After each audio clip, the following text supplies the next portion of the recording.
Muy buenos días, hermanos. Que el Señor los bendiga, que el Señor pueda abrir su mente, sus corazones para poder entender esta palabra que hoy me toca compartir, que es el Evangelio de Juan, capítulo 11. Vamos a leer, por favor, del 1 al 4 para poder saber de qué se trata y de qué nos está hablando el Señor en esta mañana.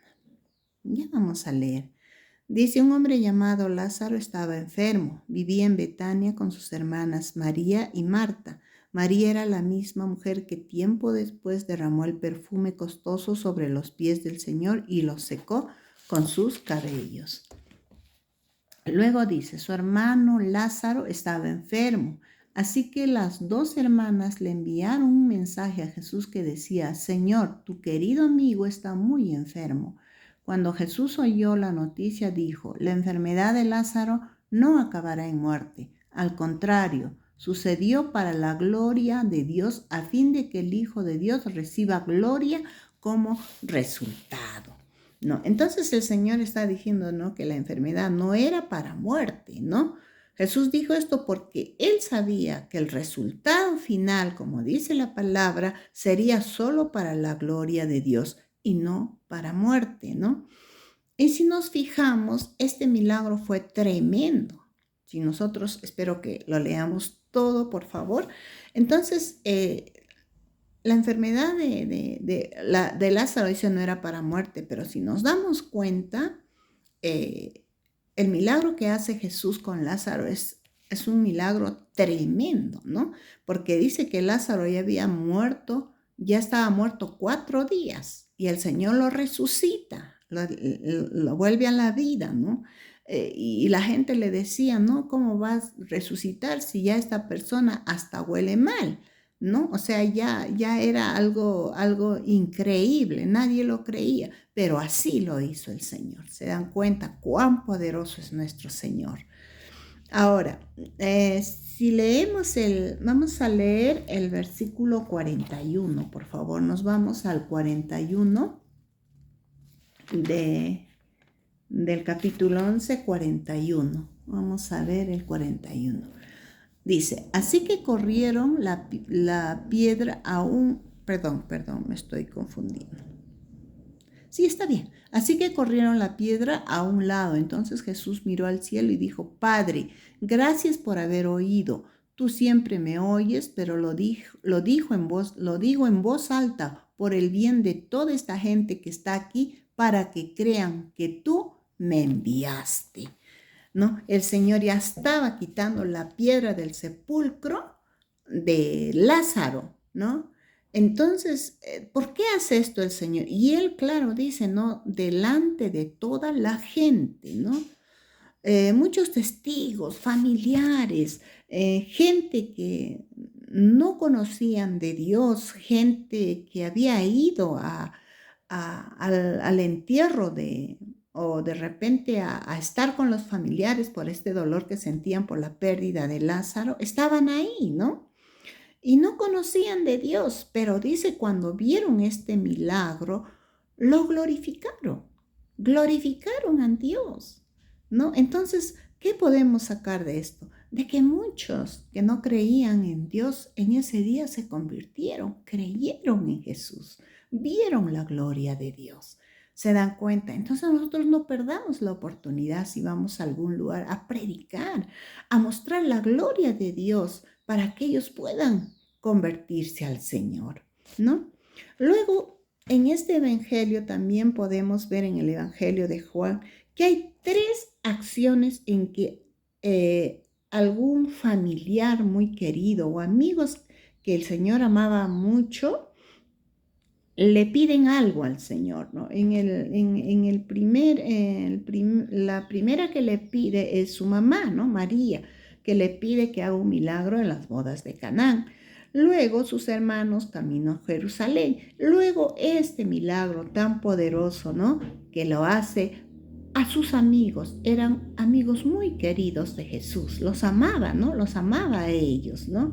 Entonces, eso es lo que hace. Pero también en esta situación, en estas peticiones que le hacían, el Señor deja muy en claro, ¿no? Y a las 3 veces que Él hace estos milagros, Él responde de la misma manera. Y lo dijo muy claro, y yo quiero que tomemos mucha atención en esto, ¿no? Lo dijo muy claro, que Él hace las cosas de acuerdo al tiempo, perdón, de acuerdo al tiempo y la voluntad de Dios. Y esto le decía a Marta. ¿Por qué le decía a Marta y nos dice a todos nosotros?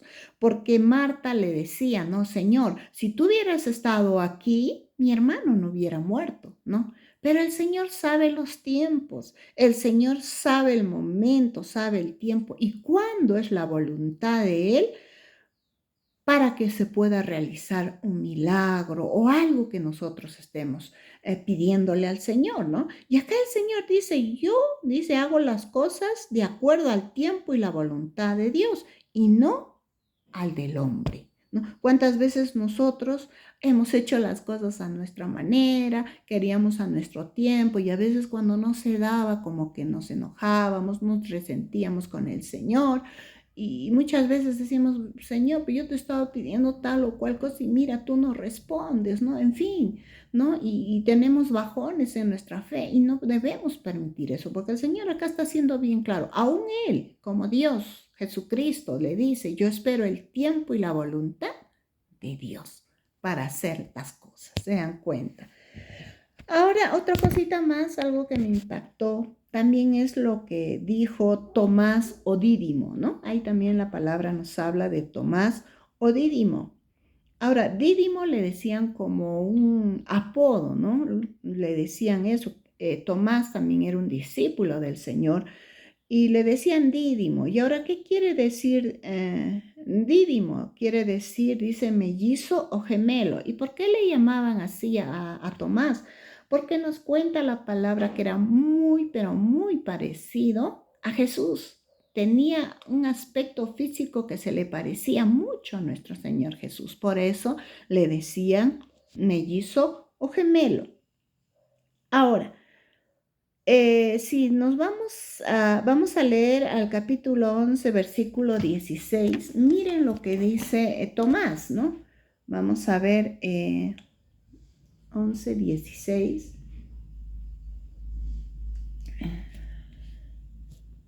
Ay, hermanos, he cambiado de Biblia y como que no me acostumbro, por eso me demoro en encontrar.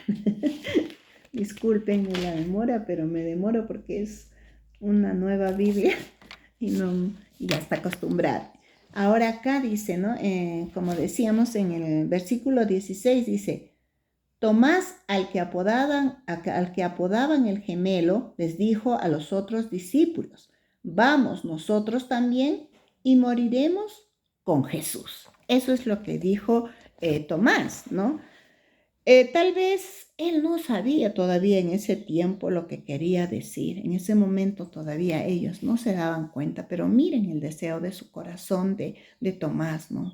Amaba mucho al Señor y quería hacer lo que el Señor le decía y él cumplía con todo eso. Pero vayamos al deseo de su corazón, ¿no? Lo que él dice es, si vamos a morir, moriremos con él, ¿no?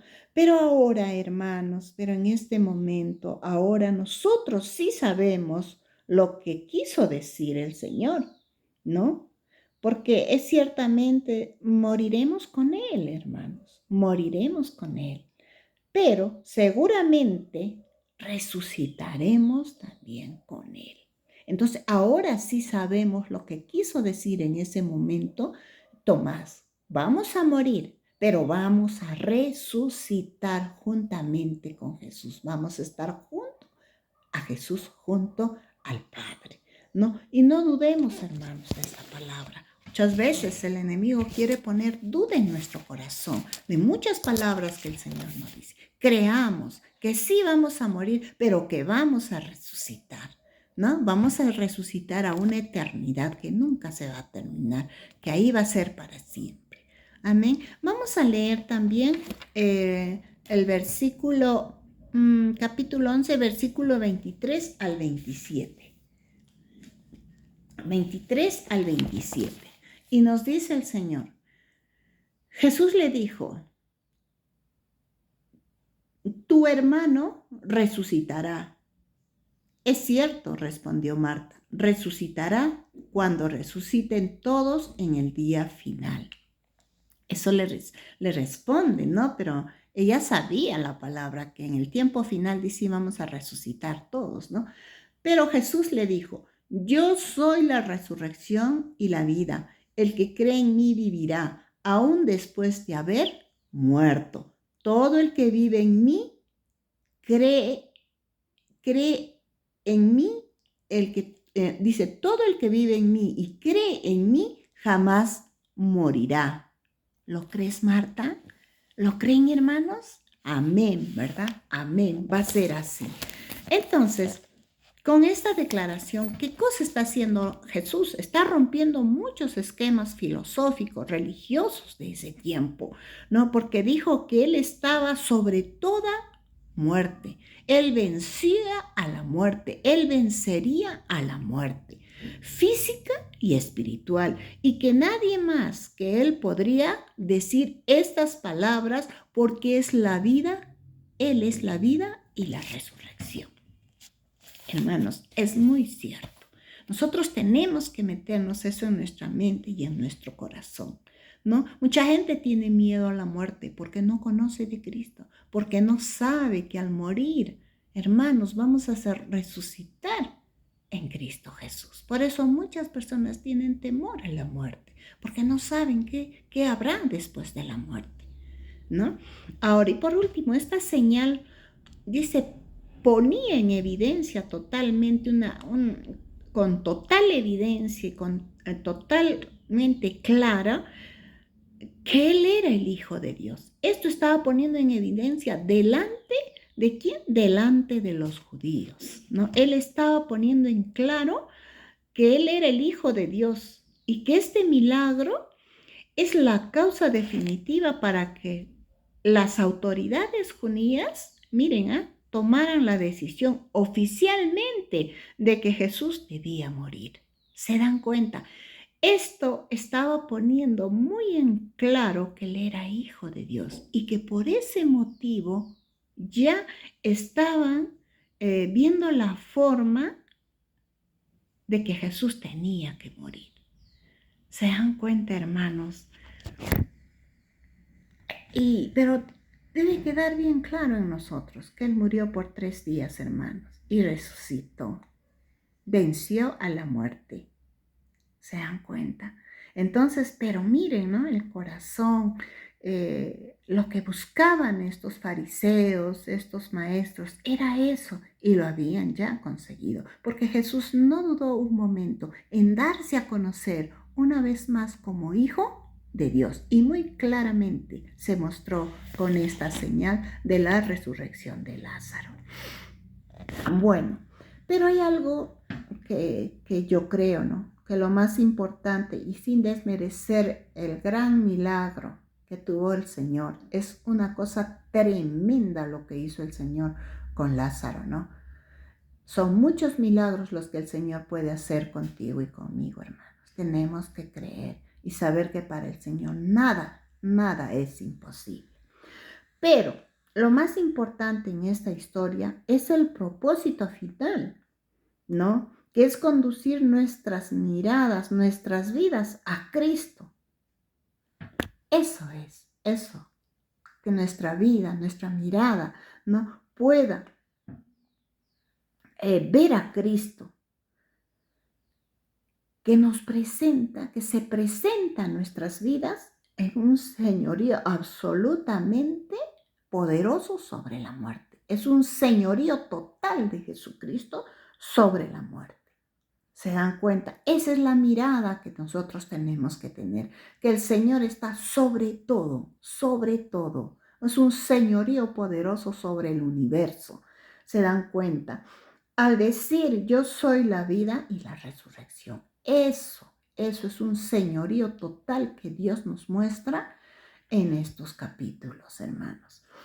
Y por medio de este milagro, el Señor demostró que es capaz, hermanos, que es capaz el Señor de traer a las personas de la muerte a la vida. Y eso es lo que también a nosotros nos toca hacer, hermanos. De traer a la gente que está perdida, que está muerta en sus delitos y pecados, traerlas a vida, a la vida en Cristo Jesús, ¿no? Y no solamente eso, sino hacer entender y nosotros también entender lo que el Señor nos anunció en Juan 10:10. Y vamos a ver, y con esto termino. Hermanos, yo quiero que esto se quede en su corazón. Él dice en Juan 10:10, ¿qué nos dice el Señor? Dice, el propósito del ladrón es robar, matar y destruir. Mi propósito es darles vida plena y abundante. Y en otras versiones dice, yo he venido a darles vida y vida en abundancia. Glorioso. Aleluya sea nuestro Señor. Él ha venido a darnos vida, dice, y vida en abundancia, ¿no? El enemigo ha venido a dañarnos, pero Él, sobre el enemigo, sobre la muerte, el Señor nos dice, yo he venido a darles vida y vida en abundancia. Gracias, hermanos. Espero que haya sido de bendición esta palabra. Que el Señor los bendiga grande y poderosamente. Gracias, hermanos. Bendiciones.